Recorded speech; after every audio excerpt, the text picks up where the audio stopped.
안녕하세요, 원장님. 예. 이번에는 로타 바이러스를 알아보고자 합니다.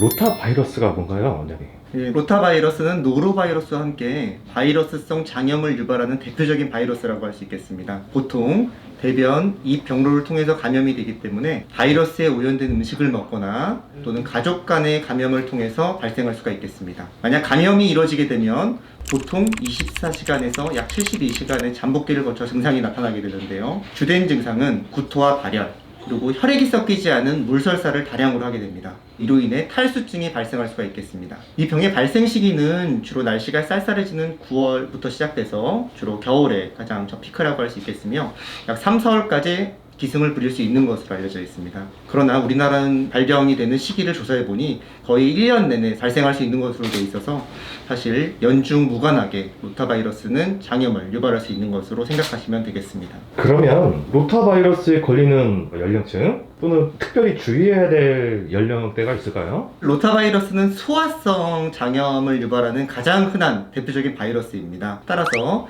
3세에서 5세 정도에 가장 흔하게 초감염이 이루어지는 것으로 되어 있고, 다만 바이러스에 감염됐다가 나았다 하더라도 감염이 또 이루어질 수 있기 때문에 성인이나 심지어 노년층에도 발생할 수 있고, 따라서 연령과 무관하게 사실상 모든 연령에서 로타바이러스로 인한 장염은 발생할 수 있다고 생각하셔야 될 것 같습니다. 그럼 검사 및 검진 방법 같은 게 좀 있을 것 같은데요. 그것도 좀 설명 부탁드립니다.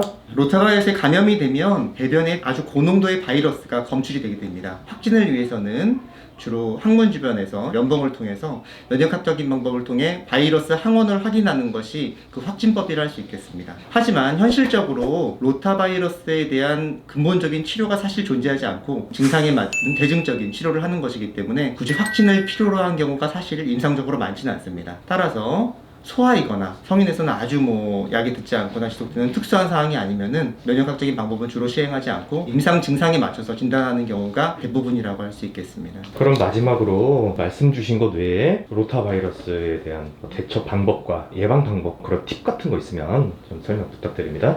아쉽게도 사실 로타바이러스 감염을 막을 수 있는 효과적인 예방법에 대해서는 아직 알려진 바는 없습니다. 다만 대변, 입, 경로를 통해서 감염이 되기 때문에 개인 위생에 주의를 기울이시도록 권장하는 것이 그 유일한 방법이라고 할 수 있겠는데요. 로타바이러스는 다른 바이러스보다 생활 환경 속에서 굉장히 생존력이 강합니다. 감염된 환자의 어떤 변을 통해서 또 손을 통해서 이렇게 묻어있는 그런 병원체들이 죽지 않고 살아있어서 우리의 입을 통해 들어갈 때 감염이 되기 때문에 손 위생과 구강 위생에 신경 쓰시는 게 그나마 유일한 방법이라고 생각이 되겠고요. 사실 어릴 때 로타바이러스에 대한 백신이 있습니다. 이를 투여받으면은 병에 걸려도 증상이 약하고 가볍게 지나갈 수가 있겠는데, 백신을 맞더라도 감염 자체를 100% 막을 수 있는 것은 아니기 때문에 개인 위생 외에 효과적인 예방법은 사실 없다고 보는 것이 무방할 것 같습니다.